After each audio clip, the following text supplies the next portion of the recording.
오늘 은혜 받으실 하나님의 말씀은 구약성경 사무엘하 18장 16절부터 23절에 기록된 말씀, 구약성경 493쪽입니다. 16절부터 한 목소리로 봉독하시겠습니다.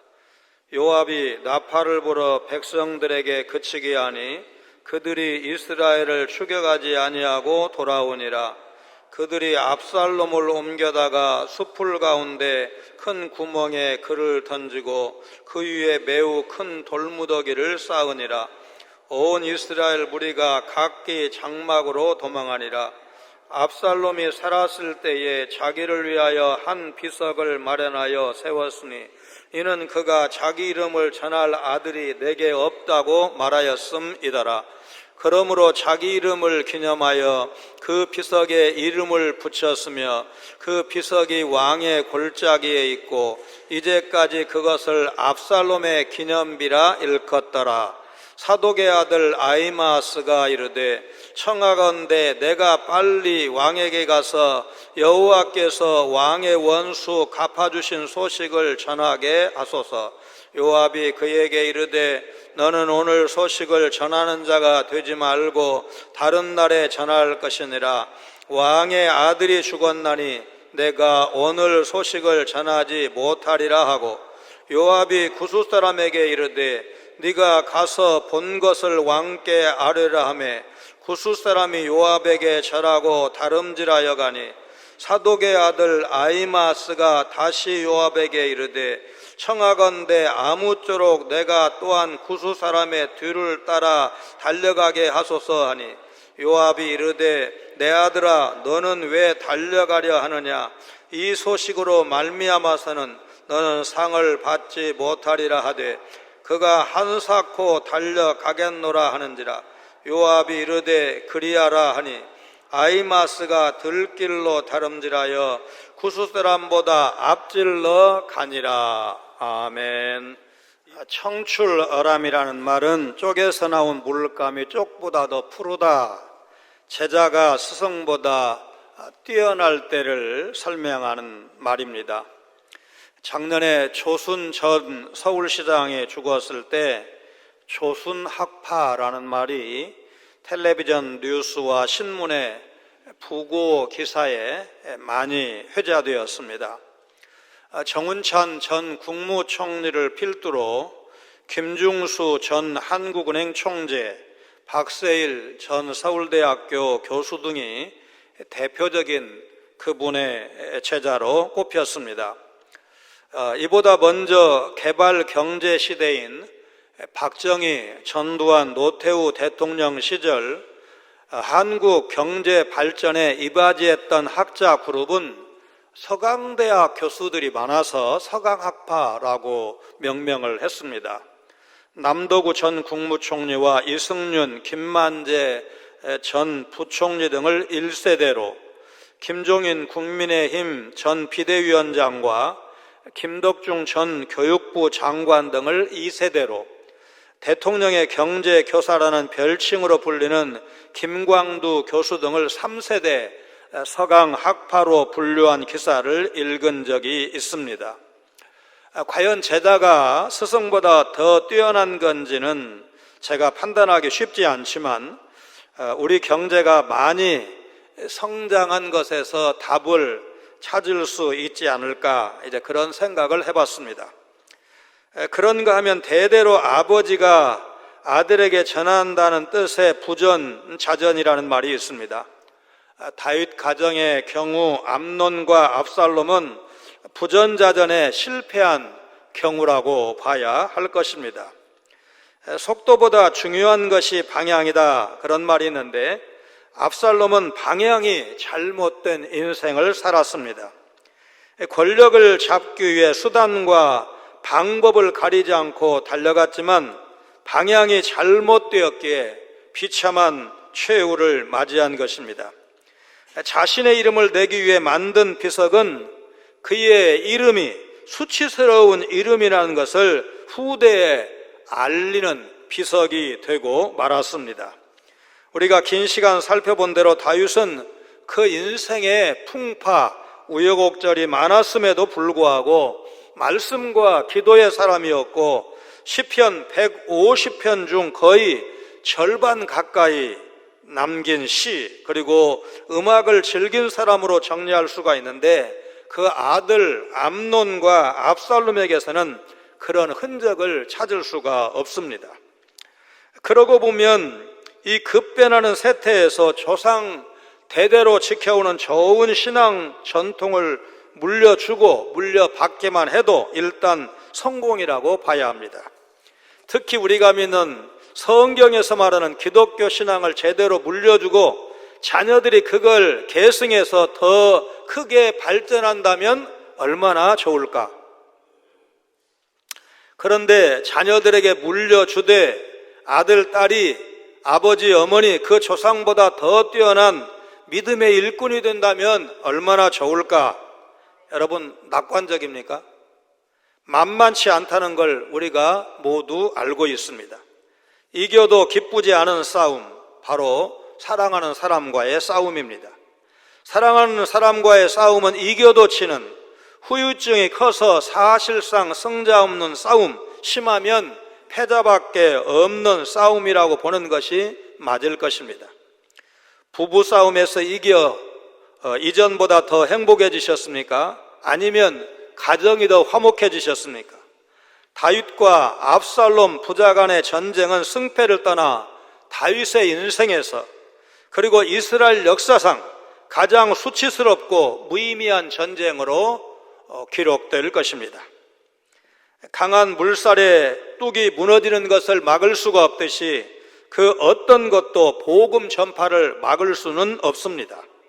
제사장 사독의 아들 아히마스가 다윗 왕을 향해서 다름질하듯이 우리도 인생길을 달려가고 있습니다. 무엇을 향해서 달려가는 우리의 인생이 되어야 할까? 이것이 오늘의 질문입니다.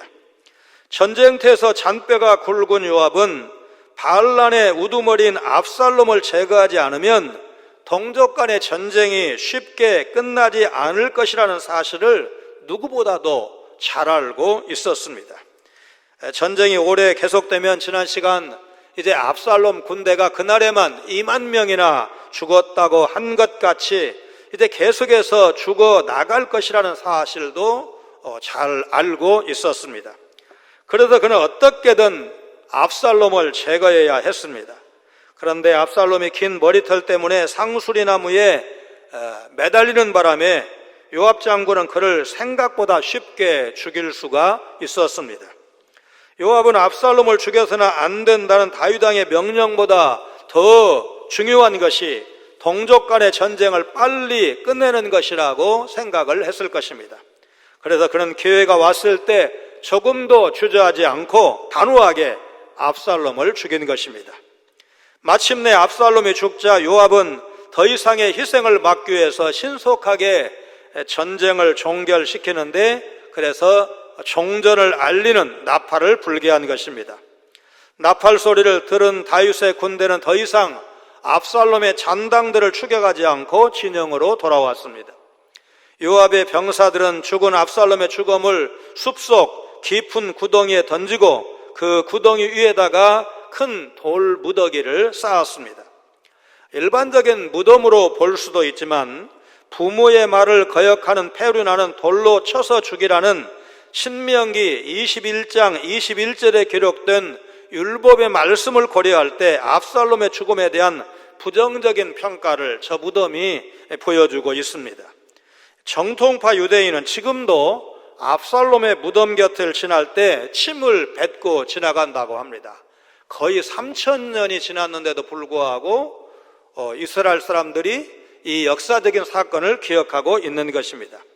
큰 돌무더기는 아간이 여리고성에서 훔친 노획물을 이제 인해서 그것이 발각이 되고 그 죄로 돌로 치고 물건도 불사른 다음에 돌 무더기를 크게 쌓은 일을 비롯해서 이스라엘을 대적한 아이성의 왕과 또 아모리 족속의 왕에 대한 형벌적 의미가 있습니다. 압살롬의 군대는 우두머리인 압살롬이 죽은 것을 알고 사기를 잃은 채 제각기 자신의 장막으로 돌아갔고, 이 각기 장막으로 도망쳤다는 표현은 사건이 끝났다, 그러니까 전쟁이니까 전투가 끝났다는 것을 알리는 관용구로 성경에 쓰이는데, 열왕기, 역대기에 가면 여러 곳에 이런 표현이 나오는 것을 우리는 보게 됩니다. 압살롬은 신명기 28장 26절이 경고한 율법에 불순종하여 받는 저주의 죽음, 열왕기상 21장에 아합의 아내 이세벨에게 실제로 임한 것 같은 그 시신이 짐승이나 공중의 새에게 먹히는 수준의 최악의 죽임을 당하지는 않았지만, 왕자의 죽음에 따른 장례를 거치지 못하고 가족묘에 묻히지도 못하는 불행한 최후를 맞이한 사실은 부인할 수가 없습니다. 시체가 나무에 달리는 일은 죽은 자에게 큰 모욕과 수치를 의미하는 것이고, 아이성과 아모리 족속의 왕이 나무에 달렸다는 것은 가나안 족속의 왕과 백성들에게 하나님의 군대 이스라엘을 대적하면 어떻게 되는지를 보여주는 샘플 같은 처벌이었던 것입니다. 과거에 압살롬은 자신의 이름을 후대에 남길 아들이 없다고 생각하고 자기 이름을 기념할 비석을 직접 마련해서 세운 적이 있었는데, 사무엘하 14장 27절에 의하면 압살롬에게는 아들 셋, 딸 1명, 그러니까 무려 4남매나 되는 자녀들이 있었습니다. 그런데 왜 압살롬은 자기 이름을 전할 아들이 없다고 말한 것일까? 의심의 여지 없이 아들들이 일찍 죽었기 때문일 것입니다. 그들의 사인이 병사인지 아니면 전쟁통에 죽었는지 이제 본문이 명확하게 설명하고 있지 않아서 그 원인을 알 수는 없지만, 적어도 압살롬 죽을 무렵에 아들이 1명도 없었던 것은 사실인 겁니다. 시편 127편 3절로 5절 말씀을 같이 읽습니다. 보라, 자식들은 여호와의 기업이요 태 열매는 그의 상급이로다. 젊은 자의 자식은 장사의 수중의 화살 같으니 이것이 그의 화살통에 가득한 자는 복되도다. 그들이 성문에서 그들의 원수와 담판할 때에 수치를 당하지 아니하리로다 하신 말씀을 기억한다면, 젊은 압살롬이 자기 이름을 남길 아들이 하나도 없이 죽은 것은 큰 비극이라고 말할 수밖에 없을 것입니다. 오늘 새벽에 잠언 4장 10절, 내 아들아 들으라, 내 말을 받으라, 그리하면 내 생명의 해가 길리라. 직설적으로는 아버지의 말씀 잘 들어라, 하나님의 말씀 잘 들어라, 그리하면 네 생명이 길다, 장수한다, 이 말씀을 압살롬은 기억하고 있었어야 합니다.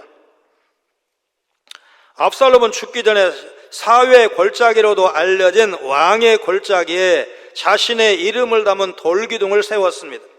압살롬이 세운 돌기둥에는 그의 이름이 새겨져 있어서 사람들이 그것을 압살롬의 기념비라고 불렀습니다. 압살롬은 자신의 존재감과 이름을 드러내는 일에 집착했습니다.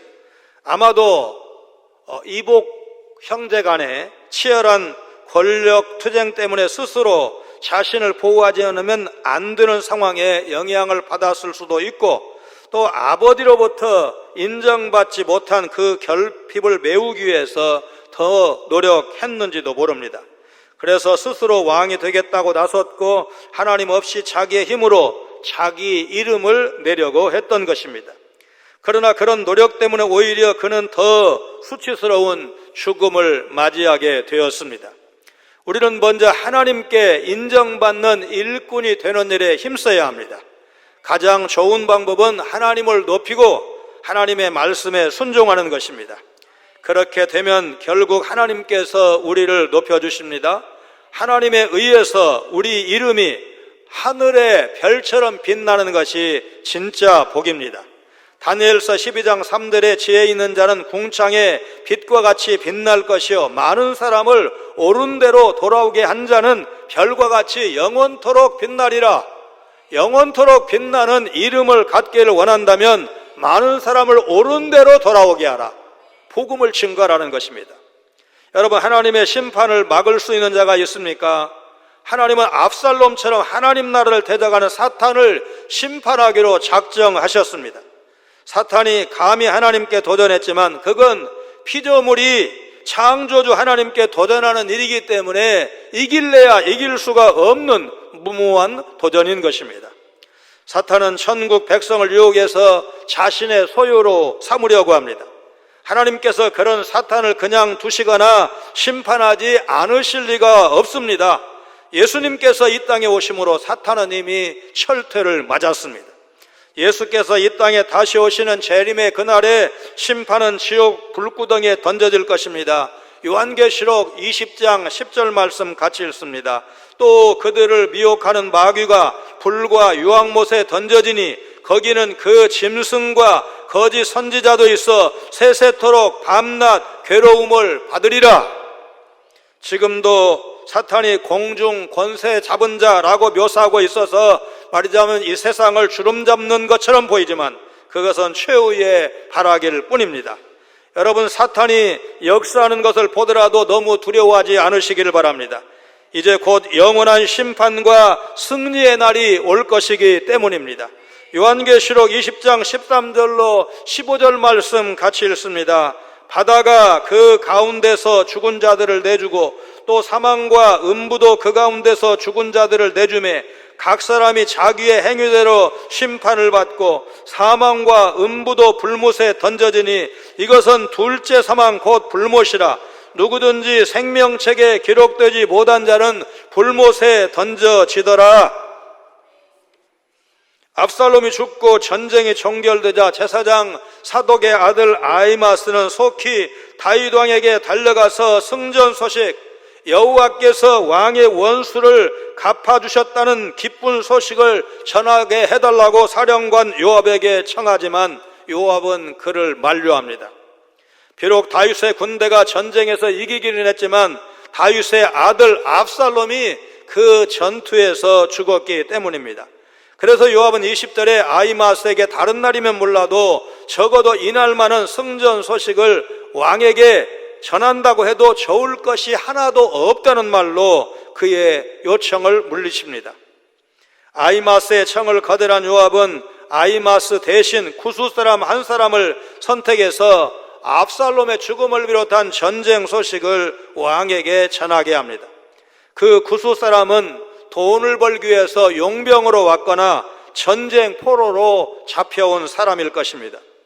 요압이 구스 사람을 택해서 보낸 것은 압살롬이 죽었다는 소식을 들은 다윗 왕이 결코 호의적인 반응을 보이지 않을 것을 그가 익히 알고 있었기 때문입니다.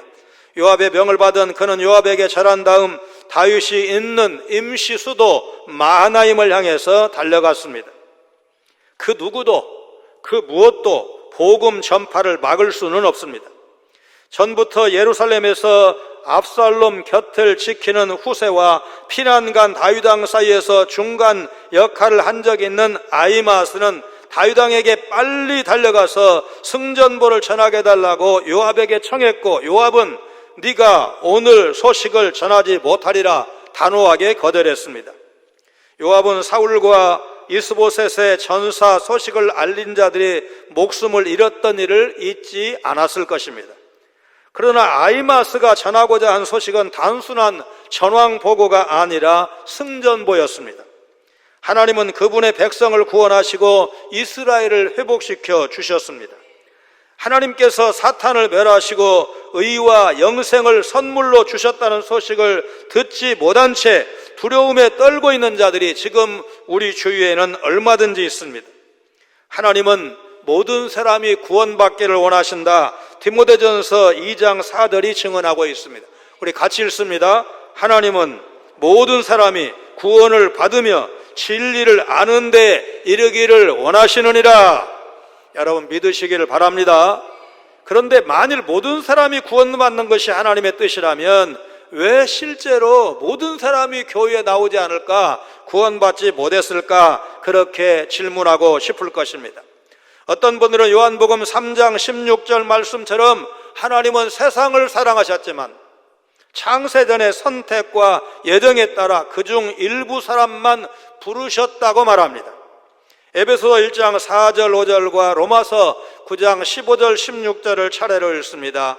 곧 창세전에 그리스도 안에서 우리를 택하사 우리로 사랑 안에서 그 앞에 거룩하고 흠이 없게 하시려고 그 기쁘신 뜻대로 우리를 예정하사 예수 그리스도로 말미암아 자기의 아들들이 되게 하셨으니 모세에게 이르시되 내가 긍휼히 여길 자를 긍휼히 여기고 불쌍히 여길 자를 불쌍히 여기리라 하셨으니 그런즉 원하는 자로 말미암음도 아니요 다른 박질하는 자로 말미암음도 아니요 오직 긍휼히 여기시는 하나님으로 말미암음이니라. 아멘. 또 다른 사람들은 하나님의 구원 계획은 모든 사람을 향한 것이지만 그 구원을 받기 위해서는 믿음을 요구한다고 말합니다. 요한복음 1장 11절로 13절 말씀 같이 읽습니다. 자기 땅에 오매 자기 백성이 영접하지 아니하였으나 영접하는 자 곧 그 이름을 믿는 자들에게는 하나님의 자녀가 되는 권세를 주셨으니 이는 혈통으로나 육정으로나 사람의 뜻으로 나지 아니하고 오직 하나님께로부터 난 자들이니라. 그런데 여러분 어떻습니까? 솔직히 갖가지 그럴싸한 이유를 대면서 요압처럼 복음 전파를 막고 있거나 적어도 망설이고 있지 않습니까? 복음을 믿고 복음의 의미를 알고 있는 우리는 아이마스처럼 지금 당장 복음 전하는 일에 나서야 합니다. 장기 결석되는 여러 가지 사연을 대지만 회복의 대상인 것은 여러분 분명하지 않습니까? 요압의 복잡한 심경을 알 턱이 없는 아히마아스는 어떻게든 속히 다윗 왕에게 달려가서 승전보를 전하고 싶었습니다. 그래서 그는 다시금 요압에게 찾아가서 구스 사람의 뒤를 따라가게 해달라고 청합니다. 그러나 요압의 입장은 변하지 않았습니다. 그는 자신이 아들처럼 친근히 여기면서 아끼는 아히마아스에게 왜 굳이 그렇게 달려가려고 하는지 물으면서 그 일로는 아무런 상도 받지 못할 것이라는 말로 다시 한번 이 아히마아스의 청을 거절했습니다. 앞서 다윗은 사울과 요나단 부자의 전사 소식을 전했던 암말렉 사람을 처형한 바가 있습니다. 사무엘하 1장 15절 16절 말씀 같이 읽습니다. 다윗이 청령 중 한 사람을 불러 이르되 가까이 가서 그를 죽이라매 그가 침에 곧 죽으니라. 다윗이 그에게 이르기를 내 피가 내 머리로 돌아갈지어다. 내 입이 내게 대하여 증언하기를 내가 여호와의 기름 부음 받은 자를 죽였노라 함이니라. 여호와의 기름 부음 받은 자 사울 왕을 죽였다고 자기 입으로 말한 이 아말렉 사람을 다윗이 처형을 했습니다. 그 다음에 또 다윗이 유다 지파의 왕이었을 당시 이스라엘 다수 지파의 왕이었던 사울의 아들 이스보셋을 죽인 레갑과 바나도 처형한 바가 있습니다. 다윗을 이제 헤브론에서 만나고 돌아가는 넬의 아들 아브넬을 동생 아사엘에 대한 복수로 요압이 죽였을 때 사무엘하 3장 39절을 보니까 내가 기름 부음을 받은 왕이 되었으나 오늘 약하여서 수르야의 아들은 이 사람들 누구예요? 요압과 아비새를 제어하기가 너무 어려우니 여호와는 악행한 자에게 그 악한 대로 갚으실지로다. 다윗이 요압과 아비새 형제를 저주한 적도 있어서 요압으로서는 조심스러울 수밖에 없었을 것입니다. 그런데도 아히마아스는 세 번째로 요압에게 청합니다. 자신에게 무슨 일이 일어나도 좋으니 빨리 달려가서 승전 소식을 전하게 해달라는 것입니다. 그러다 요압은 더 이상 말릴 수 없다고 생각하고 아히마아스의 간청을 허락했습니다. 요압 장군의 허락이 떨어지자마자 아히마아스는 구스 사람을 이제 따라잡기 위해서 달려갔습니다. 그런데 달려간 곳이 들길입니다. 여기 들길은 요단 계곡의 길을 말하는데 이 길은 평평한 평지의 길이어서 빨리 달릴 수 있는 말하자면 이점이 있었습니다. 그런데 먼저 출발한 구스 사람은 에브라임 수풀에서 마하나임으로 가는 직선거리, 그러니까 말하자면 육안으로 봤을 때는 짧은 길이지만 언덕과 골짜기를 지나는 험한 길을 이제 선택을 했고 그 길로 갔고, 아히마아스는 비록 말하자면 전체 길이는 좀 멀지만 좋은 길로 빨리 달려서 결국은 앞서 출발한 구수 사람을 따라 잡은 것입니다. 그 누구도 그 무엇도 복음 전도자를 막을 수가 없습니다. 여러 차례 만류했던 요압도 승전보를 전하겠다는 아히마스를 막을 수가 없었습니다. 그는 거듭된 만류에도 불구하고 승전보를 전하게 해달라고 요압을 설득하고 또 설득하고 마침내 세 번째 이제 설득을 해서 허락을 받아냈습니다. 전투에서 이겼다는 소식, 왕의 원수를 하나님께서 갚아주셨다는 그 기쁜 소식을 전하겠다는 이 아히마스의 열정이 얼마나 간절했던지 앞장서 먼저 출발한 구수 사람을 따라 잡을 정도였습니다. 기쁜 승전보를 들고 왕과 하나님의 백성에게 달려간 아히마스, 아름다운 소식을 전하기 위해서 산을 넘고 물을 건넌 수많은 신앙의 선배들을 우리가 기억해야 합니다. 한 젊은 선교사의 마지막 편지와 유언을 소개해드립니다. 평양에서 대부흥 운동이 일어나던 1907년 25살 앳된 처녀가 미국 텍사스에서 출발해서 몇 개월 동안 배를 타고 드디어 조선 땅에 도착을 합니다. 그런데 한국 땅에 도착한 후에 그만 안타깝게도 풍토병에 걸리고 맙니다. 풍토병을 이기지 못하고 결국은 10달 만에 죽습니다. 교회를 세우지도 못했고 번듯한 사역도 하지 못했습니다. 10달 동안 병마와 싸우다가 죽었습니다. 그녀의 이름은 루비 캔드릭입니다. 그녀가 고향 부모님에게 보낸 마지막 편지에는 이렇게 쓰여 있었습니다. 아버지 어머니, 탄압이 점점 심해지고 있습니다. 그저께는 예수님을 영접한 지 일주일도 안 된 우리 이웃 조선 사람 서너 명이 끌려가서 목배임을 당하여 순교했습니다. 토마스 선교사와 제임스 선교사도 이미 순교했습니다. 선교 본부에서 철수하라는 지시가 있었지만 대부분 선교사는 그들이 전도한 조선 사람들과 아직도 숨어서 예배를 드리고 있습니다. 그분들은 모두가 순교할 각오인 것으로 보입니다. 오늘 밤은 유난히도 고향으로 돌아가고 싶습니다. 외국인을 죽이고 기독교를 증오한다는 소문 때문에 부두에서 저를 끝까지 말리셨던 어머니의 얼굴이 자꾸 제 눈앞에 어른거립니다. 아버지 어머니, 어쩌면 이 편지가 마지막일 수도 있습니다. 제가 이곳에 오기 전 뒤뜰에 심었던 하나르 씨앗이 내년에는 온 동네를 꽃향기로 가득하게 채우겠지요. 그처럼 조선 땅에 씨앗을 하나 뿌리고 나면 수많은 꽃이 피고지고 피고져 그 조선 땅에 뿌려진 씨앗은 여러 나라에 널리 전해지는 씨앗이 될 것입니다. 여러분, 이 예언이 그대로 오늘 이루어진 것을 우리는 알고 있습니다. 저는 이 땅에 저의 심장을 묻겠습니다. 바로 이것은 제가 조선을 향해 가지는 열정이 아니라 하나님께서 조선을 향해 가지는 열정이라는 것을 알게 되었습니다. 어머니, 아버지 사랑합니다. 그리고 고향이 그립습니다. 그가 죽으면서 두 가지 유언을 남깁니다. 첫째, 내가 만약 1000개의 목숨이 있다면 그 목숨을 조선 땅을 위해 바치겠습니다. 둘째, 내가 죽으면 텍사스의 청년들이 10명, 20명, 50명씩 조선 땅에 오게 해 주십시오.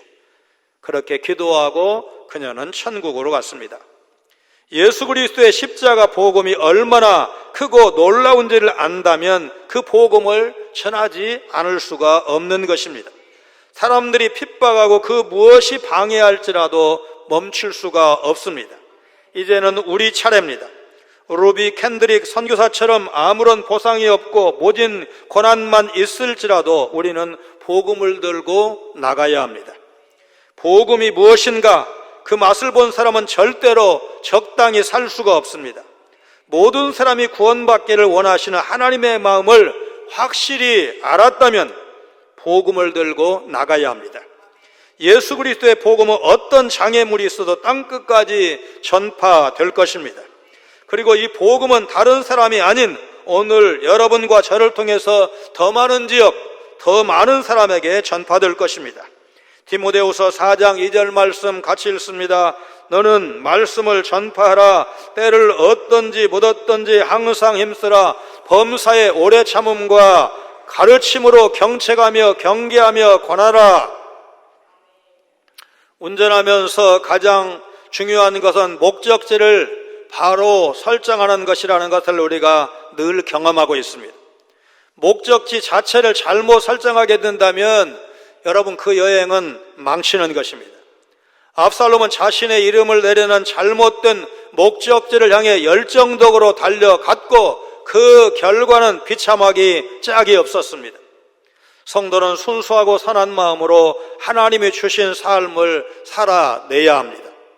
그 누구도 그 무엇도 복음을 전하는 우리의 발걸음을 막을 수 없고, 하나님은 우리가 변치 않는 하늘의 면류관을 바라보면서 생명의 복음을 들고 열방과 이 땅 곳곳으로 달려가기를 원하신다는 사실, 여러분 믿으시기를 주의 이름으로 축원합니다. 거룩하신 하나님, 자신만을 위해 살아가는 압살롬을 망하게 하시는 것을 보면서 지난 우리의 삶을 돌아봅니다. 자기 이름을 기념하려던 비석을, 그 이름을 부끄럽게 만드는 수치스러운 비석이 되게 하시는 것을 보며 우리가 이 땅에 진정으로 남길 것이 무엇인가? 신앙의 전수에 성공하는 가정들 되게 하여 주옵소서. 이기적인 삶을 살았던 인본주의자 압살롬의 최후를 보면서 오늘 물질 만능 시대를 살아가는 성도로서 어떤 삶을 살아야 할지 숙고할 수 있는 시간을 주신 것을 감사를 드립니다. 예수님께서 사탄을 이미 심판하셨다는 사실을 잊지 않고 최후 승리를 믿는 믿음으로 선한 싸움에 나서게 하여 주옵소서. 하나님은 복음이 땅끝까지 전파되기를 원하신다는 사실을 기억하며 교회의 사명 끝까지 감당하기를 결심하고 기도하며 그 일에 힘써 동참하는 우리 성광의 모든 성도들 되게 하여 주옵소서. 예수님 거룩하신 이름으로 간절히 기도하옵나이다. 아멘.